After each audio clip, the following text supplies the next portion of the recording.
बोलता वही है तोता जो हम लोग उसे सिखाते हैं। जो लोग आप सिखाते हो वही बोलता है।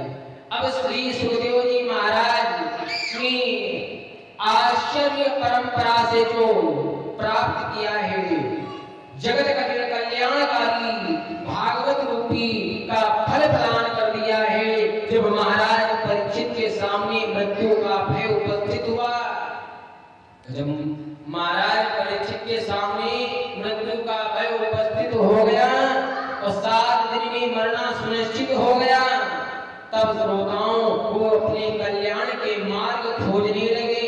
और जब खोजने लगे, उसी समय महामुनि सुखदेव जी ने श्रीमद् भागवत संगीता के द्वारा परीक्षित महाराज को भय मुक्त कर दिया। किससे कर दिया?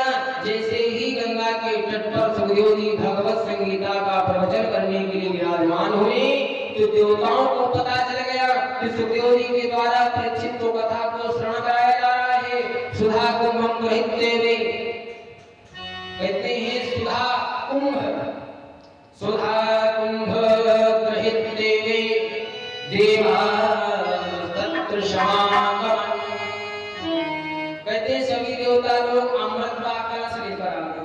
कहा कृपा करके सुखदेव भगवान ये अमृत का कलश लीजिए, परीक्षित को पान करा दीजिए और ये श्रीमद् भागवत कथा को हमें श्रवण कराइए। बताओ, ये बताओ कितनी दुर्लभ है कि देवता अमृत का कलश देने के लिए राजी हो गए। किसको? परीक्षित को, जिसके लिए देवासुर के संग्राम भी हुआ। और उस संग्राम से, जब संग्राम होने के बाद में 14 रत्नों में से एक सर्वश्रेष्ठ रत्न निकला, अमृत कलश निकला। और उसी अमृत को लेकर के आज सारे देवता सुखदेव भगवान के पास आए। जब परीक्षित के सामने रख दिया गया, कहा कृपा करके इनको पान करा दीजिए।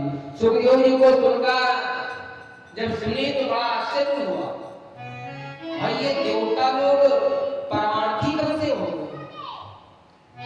क्योंकि हमारे जीवन में भी है, इस अमृत लोक में तो आए दिन लोग मरते रहते हैं। हमने बुलाया ना, परीक्षित ने बुलाया, फिर ये बिन बुलाए देवता क्यों आए? ये तो महान आश्चर्य है। आपके घर में, आपके गांव में कोई आता ना हो और बिन बुलाए आ जाए तो आपके मन में भी प्रश्न उठेगा। बताओ, सारा जीवन से ये नहीं है, कौन सा इनको काम पड़ गया तो ये यहाँ पर आए हैं। आपके मन में भी आश्चर्य होगा और ये सुखदेव भगवान के मन में भी आश्चर्य है कि देवता इतने परमार्थी कब से हो?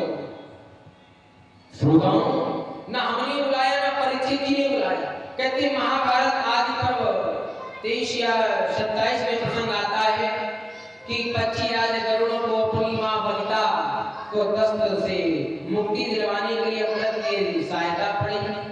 और जब अमृत की सहायता पड़ी, वनिता और कद्रू में होड़ हो गई। वनिता हार गई, शर्त रखी कद्रू, यदि तुम स्वर्ग का अमृत हमें ला करके दे दो तो मैं दास से तुम्हें मुक्ति दिला देंगी। जब ये बात कही मां दासी, इसीलिए उनके पुत्र गरुड़ को भी दास बनकर रहना पड़ता है। श्रोताओं, और सर्पों की सेवा करनी पड़ती है। सभी सर्प गरुड़ के सिर पर सवार होकर कहते हैं कि उड़ो, हमें ले चलो, घुमाओ। अब गरुड़ भी क्या करे बेचारा। श्रोताओं, जब ये मन में विचार आया तब उसकी माता ने कहा बेटा आप बलिष्ठ हो, फिर भी मुझसे इन सर्पों की दास्ता करनी पड़ती है, मैं क्या करूं? इस दास्त से मुझे छुटकारा कैसे मिले? मां ने कहा बेटा यदि तुम अमृत का कलश ला करके इनको वनिता को दे दो ना, तो शायद हमारी भी मुक्ति दास्त से हो सकती है। श्रोताओं, जब ये बात सुनी तो उसी समय गरुड़ चल देते हैं।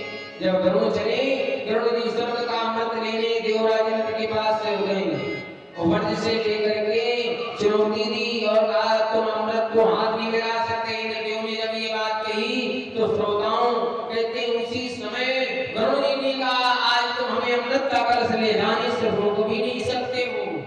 इतना कह करके श्रोताओं गरुड़ जी ने क्या किया? अमृत का कलश लेकर चले। जब अमृत का कलश लेकर के चले, तुम जिन सर्पों के लिए अमृत लेकर के जा रहे हो ना, यदि उन्होंने अमृत पी लिया तो सर्वनाश हो जाएगा। गरुड़ जी ने तब एक बात कही, कहा सुनो, यदि मैं सर्प लेकर के नहीं जाऊंगा, ये अमृत कलश लेकर के नहीं जाऊंगा, तो हमें दास बनकर रहना पड़ेगा।